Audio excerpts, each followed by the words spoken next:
What's up, folks? Maximilian here, and welcome back to Ultimate Marvel vs. Capcom 3, the Online Warrior Season 2, and we just hit episode 30. Been going strong for quite some time now, and we're catching up to the previous Season 1, which went on for a total of 40 episodes. If you guys didn't get a chance to check out the previous week's episode, there was something pretty big that happened within the community of Marvel and the game itself that could have potentially had some pretty big impact on how the game is played. But it looks like not, as most tournaments will be discouraging the use of said glitch, and it's the Dead Man glitch from the previous video. If you want to check that out, there should be a link at the top right. What I wanted to talk about today was the kind of the reaction to that glitch and where Marvel is in a state right now, because I keep hearing from so many people and a lot of other places and a lot of random comments and stuff like that, this statement that Marvel is dead or Marvel is dying, and stuff along that nature. So let's start from what happened last week to try to get an example of what's going on with this. Last week there was this glitch that seemed like it could cause an entire new way for the game to be played. There was quite a bit of excitement. I even got personally excited for it, although it seems a bit cheap because it makes you completely unable to use one specific character. But this thought of like having two characters out at the same time, like similar to Marvel vs. Capcom 1, seemed really exciting, right? Everyone got really jazzed about it. And now we're seeing a lot of freaking awesome combo videos as a result of some guys really proficient at it. But what really is discouraging is the fact that this got everyone excited, and then it was discouraged in tournament because it's way too cheap. It takes like the competitive level of the game completely out, and that's it, and that's that. But that was the most excitement people really had for Marvel in a very long time. Forums were blowing up everywhere with possibilities. Everyone was making new videos immediately around all this technology.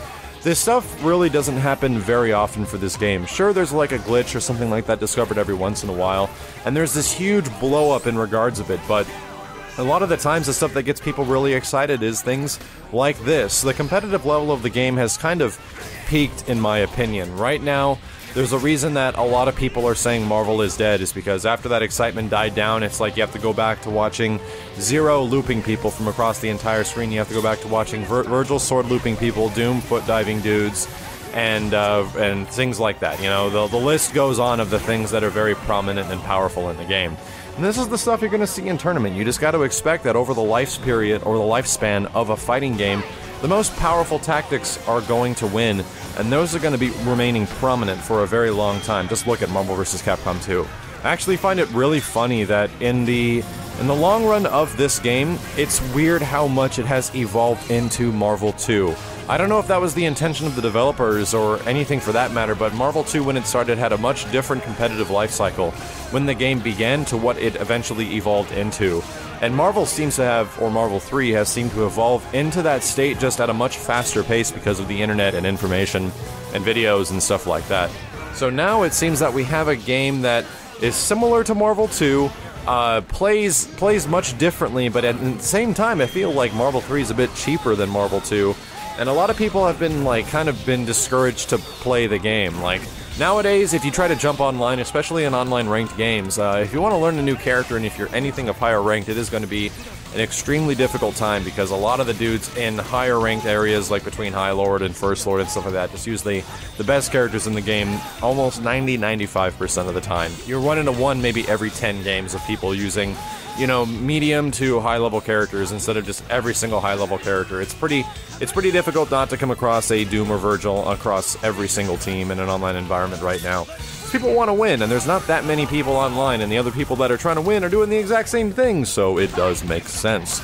Now, bringing this back along personally, besides what the community's perspective is, that like they're kind of sick of seeing the exact same thing over and over again, I will somewhat agree. The excitement of Marvel has definitely dwindled, especially over the past, I'd say 3 months or so. I've personally tried to get myself reinterested in the game as far as like playing it by using some other characters that are a little bit easier to use in an online environment, characters like Nova and stuff like that. And it's gone fairly well, but man, especially over the past like play session and the couple of play sessions I've had, it seems that like the overall enjoyment of this game seems to be going down quite a bit, and this is what I wanted to bring up for you guys as well, for some people that might feel discouraged with a fighting game, and if like my fighting game is dying and I don't know what to do. So I'm trying to think of things that I can do to try to reinvigorate my spirit and my enjoyment of Marvel vs. Capcom, because as of right now I have a lot more fun with other fighting games, and I don't have that much fun with Marvel anymore, especially online. You guys got to realize that everything you're watching within these videos is under pretty extreme delay and a pretty huge amount of latency when it comes to the different variety of people that you play. So your combos have to be adjusted every single time you go online. It's tough, and that's the stuff that actually frustrates me the most. And in order to avoid Marvel 3 online being a frustrating experience, I try to do my best to make it not by using characters that actually work a bit better in an online environment. I've gotten used to Doom and Strider combos in online environments because I've been using them for so long, and Nova and Dante and Wesker seem to have a pretty good time as well. I could possibly switch to other characters like Wolverine and stuff like that, but I recently started training with Magneto to try to see if I can try to stick another character on this team or build another team. And my big issue with Magneto is that I got the character down. I was able to figure out like his mid-screen combos. I was able to eventually get some gravity loops in the corner, and I was like, okay, I've never used this guy, but within an hour and a half, I was getting the stuff that everyone's doing. It's like, okay, I can see myself possibly using this character.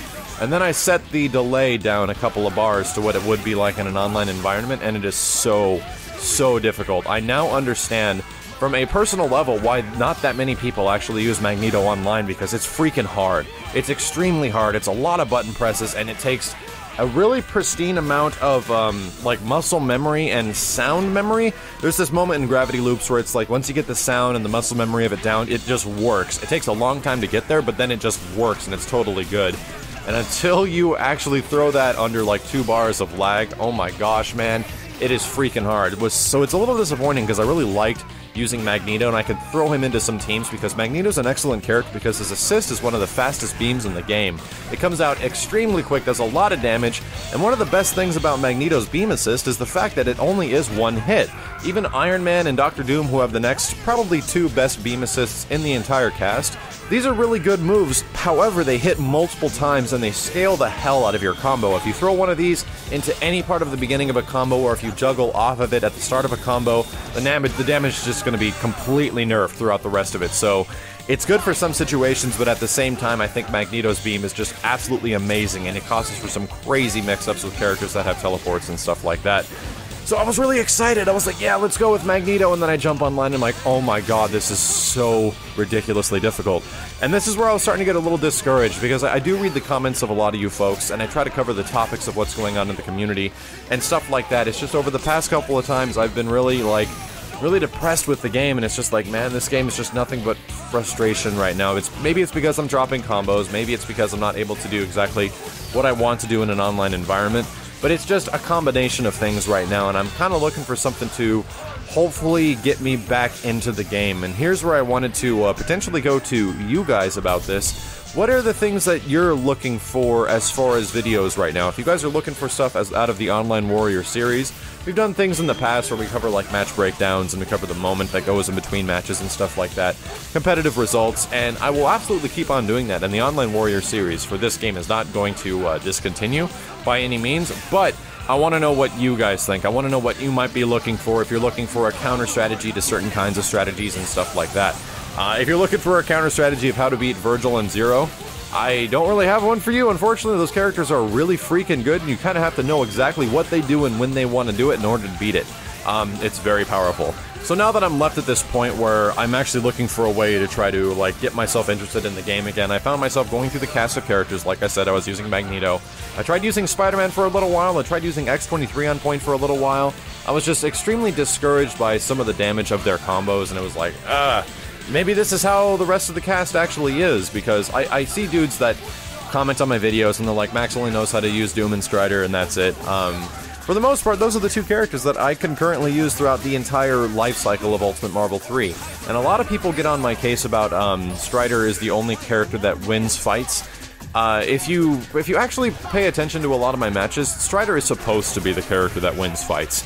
A lot of the times people do not take the time to snap in Strider, and some guys don't even take the time to snap in Phoenix, which absolutely blows my mind. But if you're going up against a Strider team, you should probably do that. There's a good chance they won't survive the incoming, he has no health, and things like that.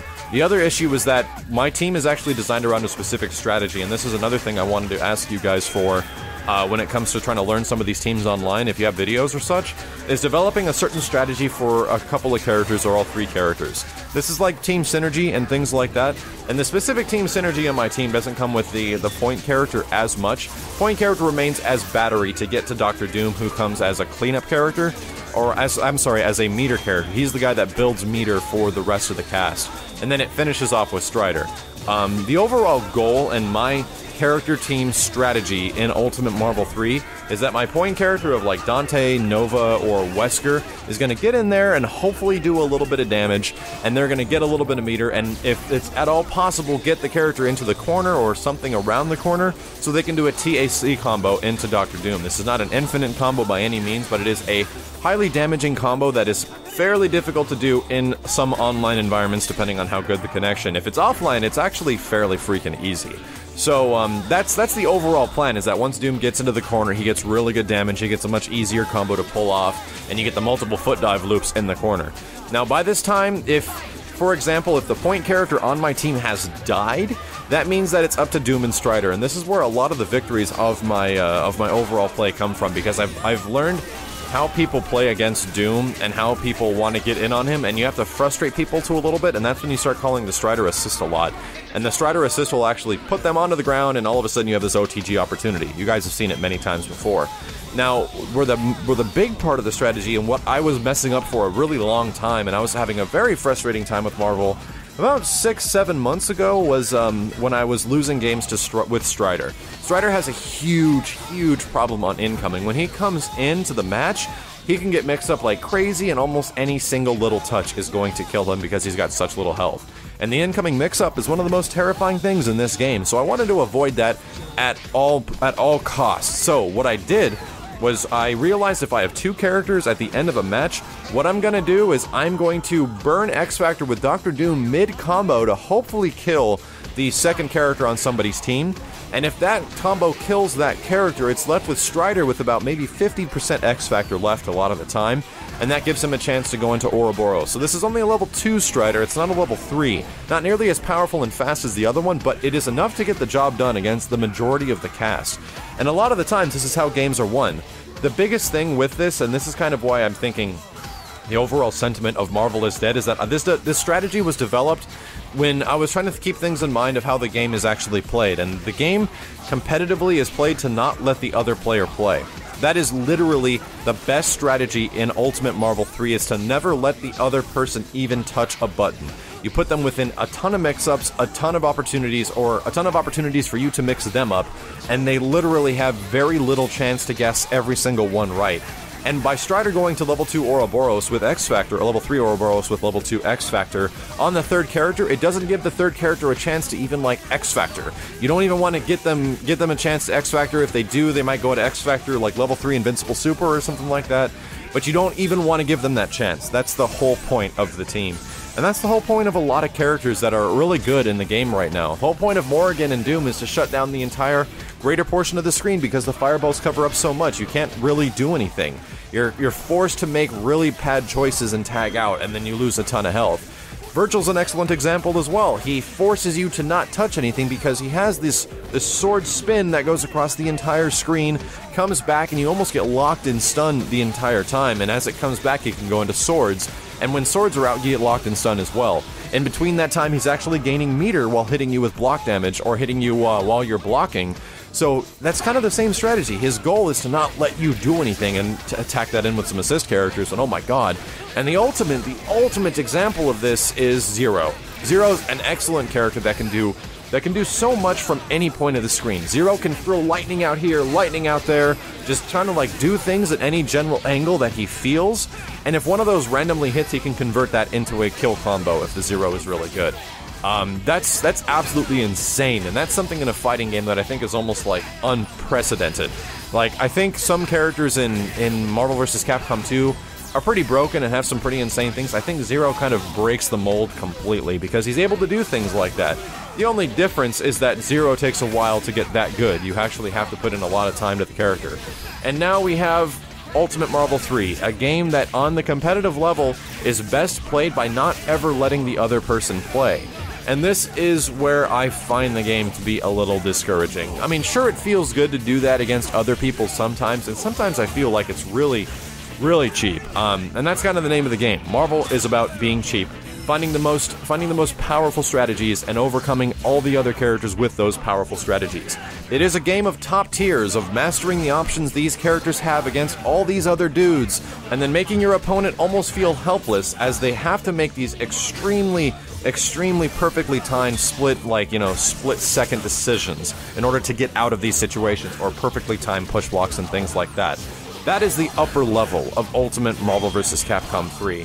And I think it's fun to watch, but at the same time, I feel like some other players nailed it perfectly. Marvel vs. Capcom 3, in my opinion, is a game right now that has evolved into something that is not as much fun to play, but it's really fun to watch, and you understand why it's so rage-inducing, and why it's so salt-inducing. So for some of these guys that are saying, Marvel is dead, or Marvel is dying, you know, I can kind of agree with you a little bit, because when it comes to this game, my god, man, it has definitely evolved into something that is so much more than it originally was, and now I actually think that the first couple of Marvel vs. Capcom games, as cheap as they are, might not actually be as cheap as this game has ended up being.